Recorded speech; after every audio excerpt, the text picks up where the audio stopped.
इस कार्यक्रम के पुण्यार्चक हैं श्री धनेन्द्र जैन, धन्ना सेठ, अभिषेक जैन, हर्षित जैन, समस्त परिवार, Deep Jyoti rubber private limited, manufacturer of rubber pipe, rubber sheet, electrical mat sheet, sector 5, Noida, Uttar Pradesh. Shri Sunil Jain एवं श्रीमती मनीषा जी, अक्षत जैन, मोना जनरेटर्स, निर्माण विहार, दिल्ली। उत्तम संयम का दिन है तो कहा हुआ है कि रास्ते कहाँ थमते हैं जिंदगी के सफर में, मंजिलें तो वही हैं जहां ख्वाहिशें थम जाएं।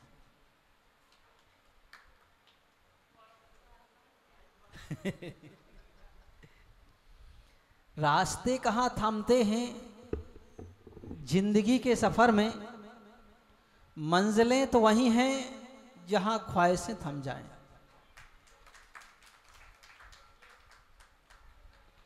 तो बंधु, आज वह दिन है जहां हम अपनी इच्छाओं पर नियंत्रण करते हैं, इच्छाओं को रोकते हैं,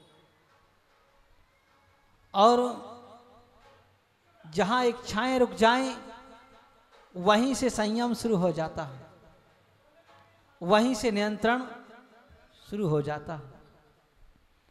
तो इसलिए अगर हमें अपने आप पर नियंत्रण पाना है तो सबसे पहले इच्छाओं को रोकना होगा। अगर हमें शांति की खोज है और हम उस शांति को चाहते हैं तो सबसे पहले अपनी इच्छाओं को नियंत्रण करते हैं। इच्छा की पूर्ति होने पर लोभ बढ़ता है और इच्छा की पूर्ति ना होने पर क्रोध का आवेग आता है।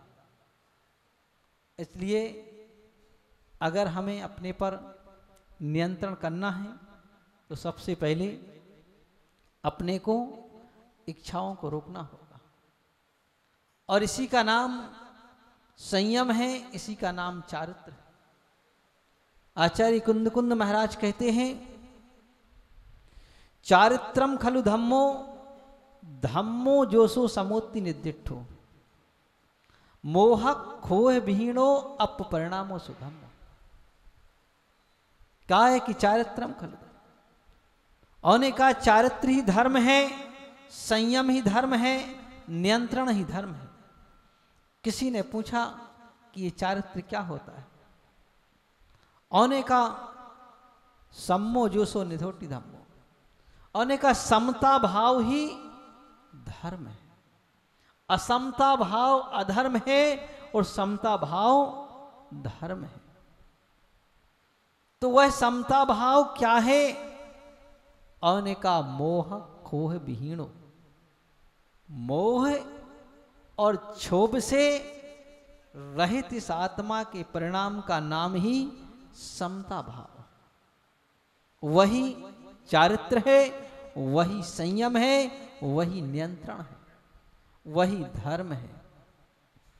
तो इसलिए अगर हमें उस धर्म को पाना है, संयम को पाना है, तो सबसे पहले हमें अपनी इच्छाओं पर नियंत्रण करना होगा।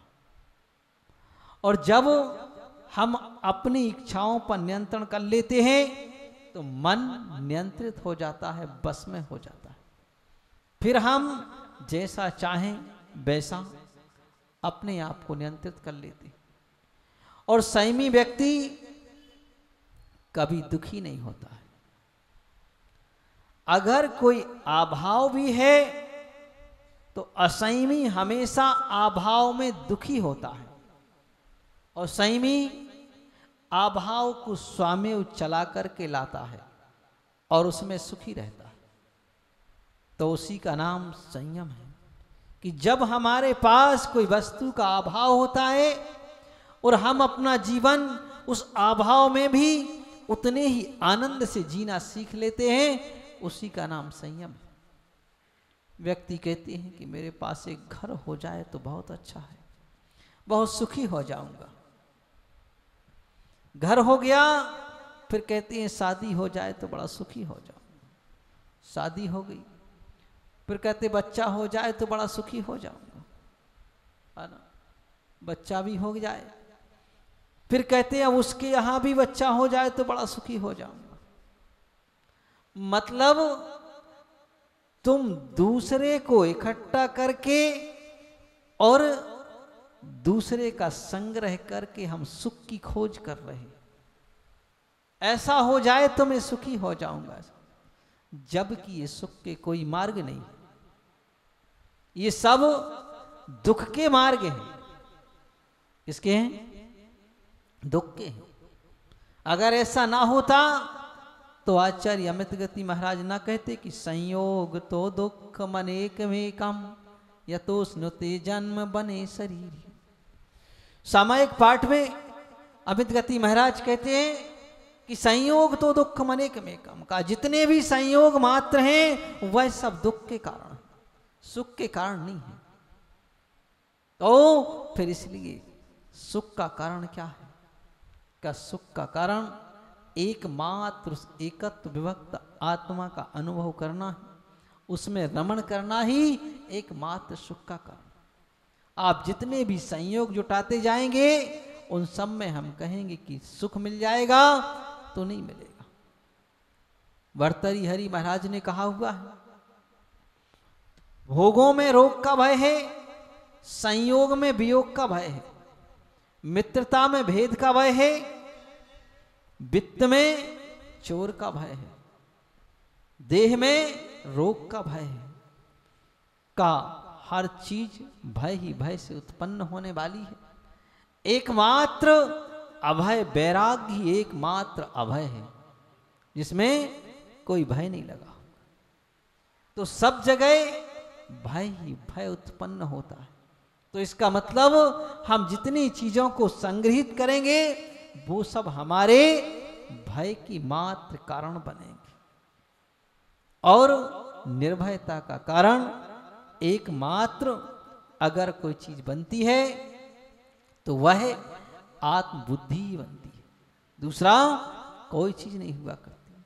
और जब मन नियंत्रित हो जाता है तो हर चीज अपने आप सुलभ हो जाती है। एक बार एक राजा ने विद्वानों की सभा बुलाई और उसमें एक छोटा सा प्रश्न किया कि आपको ये काम करना है। क्या काम करना है?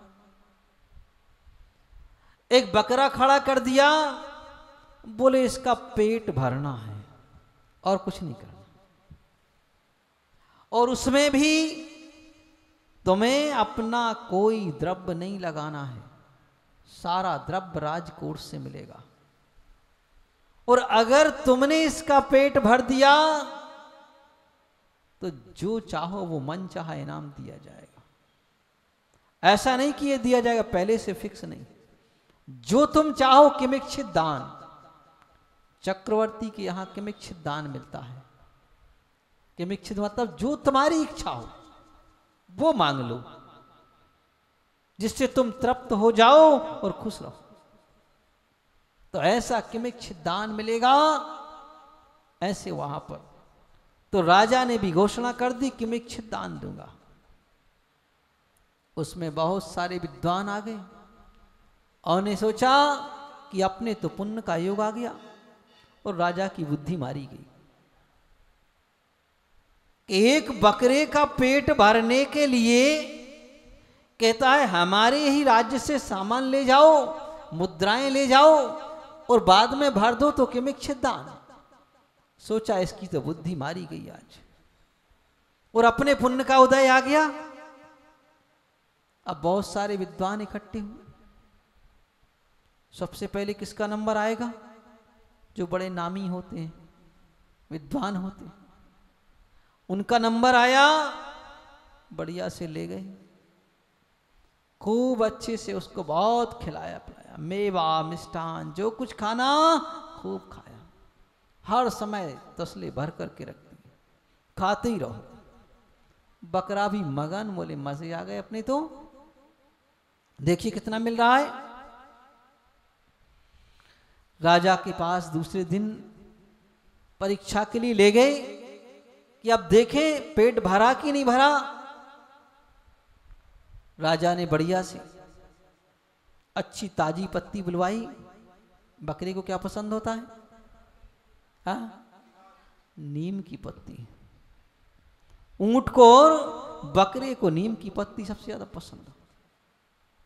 राजा ने बढ़िया से नीम की पत्ती बुलाई और बढ़िया उसको ताजी ताजी पत्ती उसके मुंह के सामने की। उसने फट से एक पत्ती में मुंह मार दिया।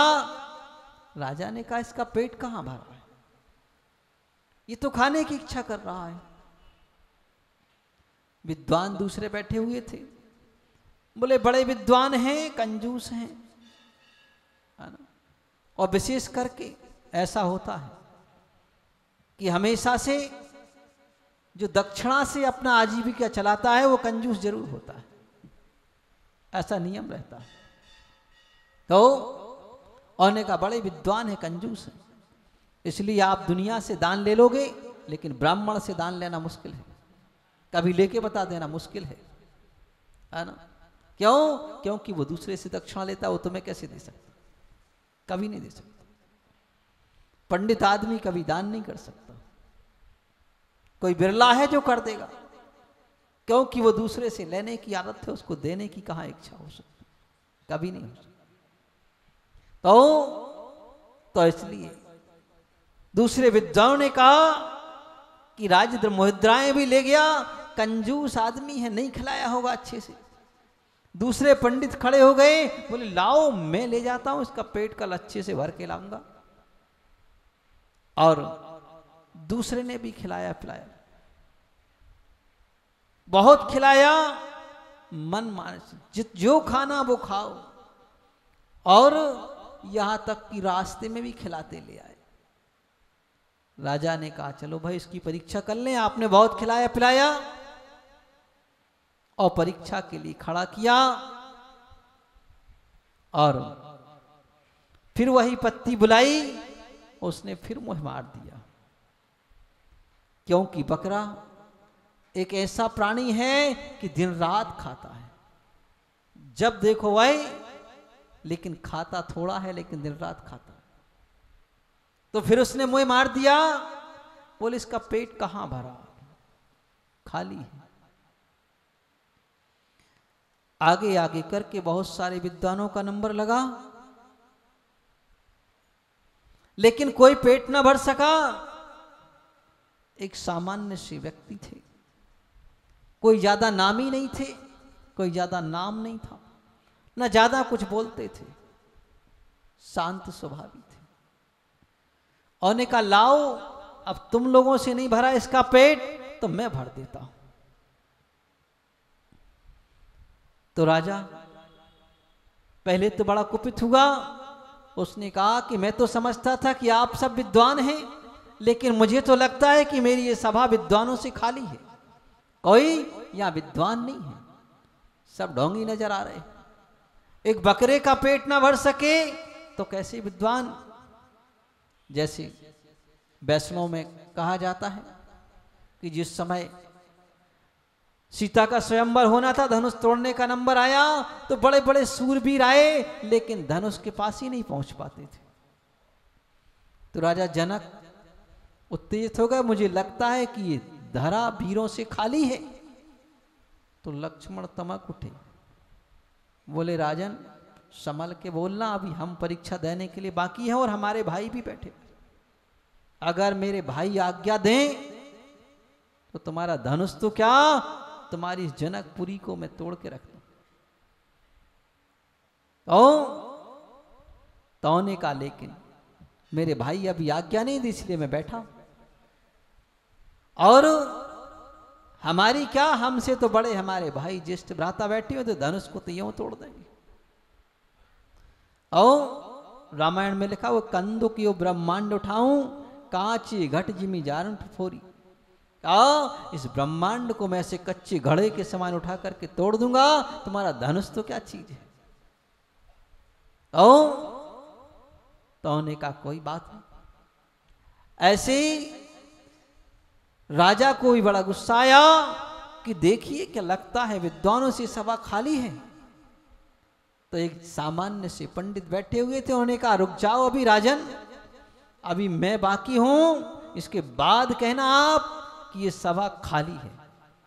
कल आप परीक्षा करके देख लेना, अगर मैंने इसका पेट ना भर दिया तो जब कहना। उन्होंने कहा ठीक बात है, आपको भी देख लूंगा, आप भी ले जाइए, कौन सी बड़ी बात है, इतनों को, बड़े बड़े सूरमा को देख लिया तो तुम्हें भी देख लूंगा। और उसने कहा ठीक है, और कहा तुम्हारी धन संपत्ति की आवश्यकता नहीं है, बिना कोर्स के धन के भर दूंगा। वह गया, बकरे को अपने घर ले गया। बकरा बड़ा प्रसन्न कि मेवा मिष्ठान खाने को मिल रहे हैं, आज भी पंडित जी लाए हैं, बड़े स्वागत करेंगे, खिलाएंगे पिलाएंगे और खूब खिलाएंगे, मगन रहेंगे अपन तो। वह बाजार गया, एक बढ़िया सा चाम कोड़ा खरीद के लाया, है ना, हंटर, घोड़े को मारने वाला हंटर, बढ़िया सा चाम कोड़ा खरीद करके लाया और राजा के बगीचे में गया, वही पत्ती लाया जिससे राजा परीक्षा करता था, और बकरे के सामने दूर रख दी।